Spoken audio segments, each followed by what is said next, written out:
بسم الله الرحمن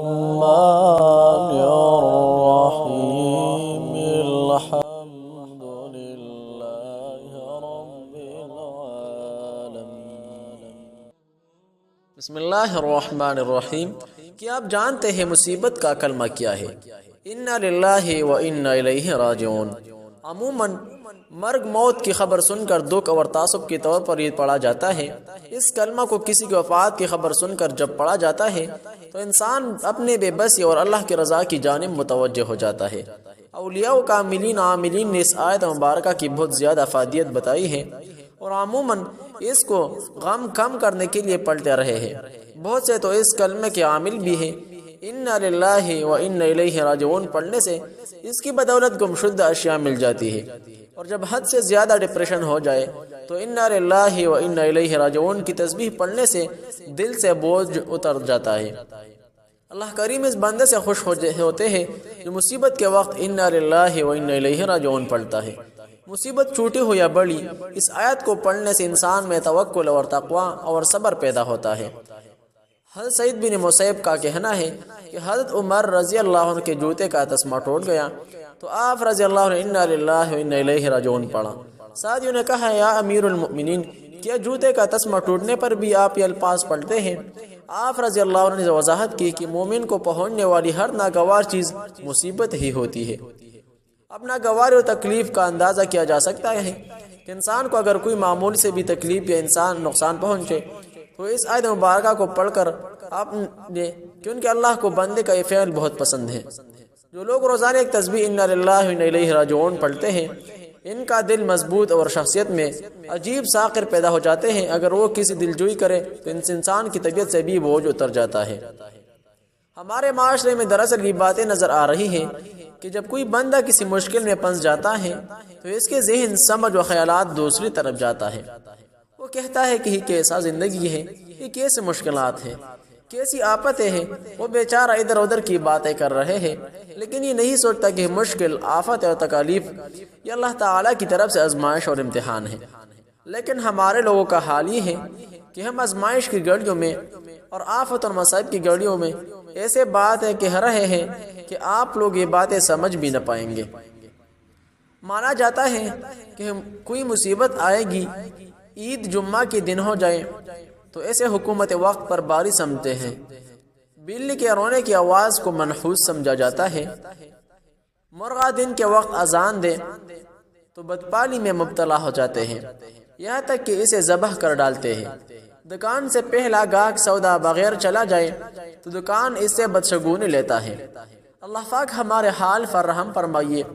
یہ صرف وہمی باتیں ہیں، اس سے بچنا لازم ہے۔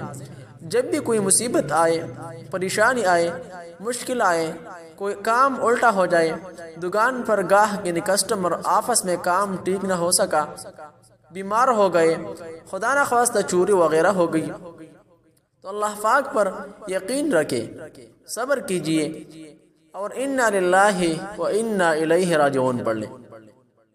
ثواب کمائیے۔ بدشگونی لینے سے کیا ہوگا؟ کچھ بھی نہیں۔ مصیبت تو وہ جو آ چکی، بدشگونی لے لیں گے، صبر کرنے اور انا للہ پڑھنے کے ثواب سے جو محروم ہوگی وہ تو ہوگی۔ الٹا بدشگونی لینے کا گناہ الگ ہوگا کہ بدشگونی لینا حرام اور جہنم میں لے جانے والا کام ہے۔ ہمارے پیارے آقا مکی مدنی مصطفیٰ صلی اللہ علیہ وسلم نے فرمایا، لیس منا من تطیر ولا تطیر لہ۔ ترجمہ، جس نے بدشگونی لی اور جس کے لیے بدشگونی لی گئی وہ ہم میں سے نہیں ہے۔ ہمارے نبی، سچے نبی، اچھے نبی، آخری نبی رسول ہاشمی صلی اللہ علیہ وسلم نے فرمایا، جس نے کہانت کیا، جو تیروں کے ذریعے فال نکالے یا جو بدشگونی کی وجہ سے سفر سے لوٹ آئے، وہ شخص کبھی بلند درجات تک نہیں پہنچ سکتا۔ محترم ناظرین، انا للہ و انا الیہ راجعون پڑھنے کی فضیلت سماعت فرمائیے۔ پرانی مصیبت پر انا للہ پڑھنے کی فضیلت۔ پیارے اسلامی بہن بھائیو، انا للہ و انا الیہ راجعون پڑھنے کی ایک اور بڑی اہم برکت ہے وہ یہ ہے کہ جب مصیبت آئے اس وقت ہم نے انا للہ پڑھا، اس پر تو انشاءاللہ الکریم ثواب ملے گا۔ اس کے ساتھ اگر مصیبت پرانی مثلا سالوں پہلے کوئی مصیبت آئی تھی، اس وقت اس پر صبر کیا تھا، اب سالوں کے بعد یوں ہی بیٹے بیٹے یاد آ گیا کہ مجھے پلا وقت یہ مشکل پیش آئی تھی، اگر بندہ اس وقت دوبارہ انا للہ پڑھے تو اب دوبارہ ہی ثواب ملے گا جو مصیبت آنے کے وقت ملا تھا۔ چنانچہ امام عالی مقام امام حسین رضی اللہ سے روایت ہے، سرکاری آل وقار مکی مدنی تاجدار صلی اللہ علیہ وسلم نے فرمایا، کسی مسلمان مرد یا عورت کو کوئی مصیبت پہنچی اور وہ بہت پرانی ہو گئی، یعنی سال وہ گزر گئے، اب وہ دوبارہ کبھی وہ مصیبت یاد آنے پر انا للہ پڑھے تو اللہ پاک اسے وہی ثواب عطا فرمائے گا جو مصیبت آنے کے وقت ملا تھا۔ ایک روایت میں ہے اگر مصیبت آنے کے بعد دوبارہ وہ مصیبت یاد آئی، اس وقت انا للہ پڑھ لیا، تب بھی وہی ثواب دیا جائے گا۔ سبحان اللہ۔ یار اسلامی بہن بھائیو، غور فرمائیے یہ انا للہ و انا الیہ راجعون پڑھنے کی کیسی برکتیں ہیں۔ اللہ پاک ہمیں ہر چھوٹی بڑی پریشانی پر صبر کرنے، اللہ پاک کی رضا میں۔ حضرت اکرم رضی اللہ سے مروی ہے، ایک مرتبہ رات کا وقت تھا، پیارے آقا مکی مصطفیٰ صلی اللہ علیہ وسلم بھی تشریف فرماتے، اچانک چراغ بجھ گیا، اس پر آپ صلی اللہ علیہ وسلم نے فرمایا انا للہ و انا الیہ راجعون۔ میں نے عرض کیا کہ یہ بھی مصیبت ہے، فرمایا ہر وہ چیز جو مومن کو تکلیف پہنچائے وہ مصیبت ہے اور اس پر اجر دیا جاتا ہے۔ ہمیں ہماری زندگی میں مصیبتوں کا عام طور پر سامنا ہوتا رہتا ہے، یقیناً ان حالات میں اسلام صبر کی تلقین کرتا ہے، مگر صبر کے ساتھ ساتھ ہم اپنے بڑوں بزرگوں کو دیکھتے ہیں اور علماء سے سنتے بھی ہیں کہ جب بھی کوئی بڑی سی بڑی یا چھوٹی سے چھوٹی مصیبت آئے تو فوراً انا للہ و انا الیہ راجعون کہا جائے۔ ایسا اس لیے کہا جاتا ہے کہ حدیث میں مصیبت کے وقت اسے پڑھنے کے بہت فضائل بیان کی گئے ہیں، آئے ان میں سے چند فضائل پڑھے جاتے ہیں۔ نمبر 1، ام المؤمنین حضرت ام سلمہ رضی اللہ تعالی عنہ فرماتی ہے، میں نے سید المرسلین صلی اللہ علیہ وسلم کو یہ فرماتے ہوئے سنا کہ جس مسلمان پر کوئی مصیبت آئے اور وہ اللہ تعالیٰ کے حکم کے مطابق انا للہ و انا الیہ راجعون پڑھے اور یہ دعا کرے، اللہم اجرنی فی مصیبتی واخلف لی خیرا منہا، اے اللہ میری اس مصیبت پر مجھے اجر عطا فرمائیے اور مجھے اس کا بہتر بدل عطا فرمائیے، تو اللہ پاک اس کو اس سے بہتر بدل عطا فرمائے گا۔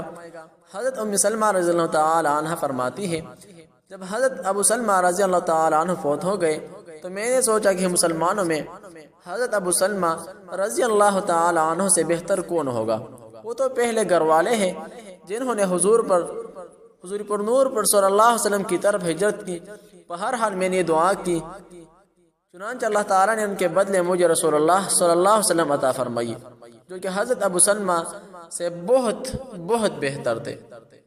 نمبر 2، حضرت امام حسین بن علی رضی اللہ تعالی عنہ فرماتے ہیں، حضور پر نور صلی اللہ علیہ وسلم نے ارشاد فرمایا، جس مسلمان مرد یا عورت پر کوئی مصیبت پہنچی اور وہ اسے یاد کر کے انا للہ و انا الیہ راجعون کہے، اگرچہ مصیبت کا زمانہ دراز ہو گیا ہو تو اللہ پاک اس پر دنیا ثواب عطا فرماتا ہے اور ویسا ہی ثواب دیتا ہے جیسا اس دن دیا تھا جس دن مصیبت پہنچی تھی۔ نمبر 3، ایک مرتبہ نبی اکرم صلی اللہ علیہ وسلم کا چراغ بجھ گیا تو آپ نے انا للہ و انا الیہ راجعون پڑھا، غرض کی گئی کہ کیا یہ بھی مصیبت ہے؟ ارشاد فرمایا، جی ہاں، ہر وہ چیز جو مومن کو اذیت دے وہ اس کے مصیبت ہے اور اس پر اجر دیتا ہے۔ نمبر 4، ایک اور حدیث شریف میں ہے کہ مصیبت کے وقت انا للہ و انا الیہ راجعون پڑھنا رحمت الہی کا سبب ہوتا ہے۔ نمبر 5، حضرت عبداللہ بن عباس رضی اللہ تعالی عنہ سے روایت ہے، نبی اکرم صلی اللہ علیہ وسلم نے ارشاد فرمایا، میری امت کو ایک ایسی چیز دی گئی ہے جو پہلی امتوں میں سے کسی کو نہیں دی گئی، وہ چیز مصیبت کے وقت انا للہ و انا الیہ راجعون پڑھنا ہے۔ محترم ناظرین، یہ تمام طرح حدیث سے ثابت ہے کہ زندگی میں مصیبت پریشانی آزمائش ہر گھڑی میں، ہر وقت، ہر لمحہ میں آتی ہے، ہمیں چاہیے کہ ہم انا للہ و انا الیہ راجعون پڑھیں۔ یہ سنت طریقہ ہے اور نبوی عمل ہے۔ جب کوئی مشکل کے وقت، مصائب کے وقت، تکالیف کے وقت یہ کلمات، یہ الفاظ پڑھتا ہے، اللہ رب العزت اس کی زندگی سے آفتیں، مصیبتیں اور تکالیف ختم فرماتی ہے۔ محترم ناظرین، آج کا وظیفہ خصوصاً ان کلمات کا بارے میں ہے۔ ہمیں چاہیے کہ ہم ہر گھڑی میں، ہر مشکل کے وقت، ہر مشکل کے لمحات میں یہ کلمات پڑھنا چاہیے۔ محترم ناظرین، اس طرح کے اسلامک وظائف کے لیے چینل ضرور سبسکرائب کیجئے، ویڈیو ثواب کے خاطر آگے شیئر کریں تاکہ دوسرے بہن بھائیوں کے لیے بھی مفید ہونے کا ذریعہ بن سکے۔ جہاں بھی رہے خوش رہے، سلامت رہے، دعاؤں میں یاد رکھیے۔ السلام علیکم ورحمۃ اللہ تعالی وبرکاتہ۔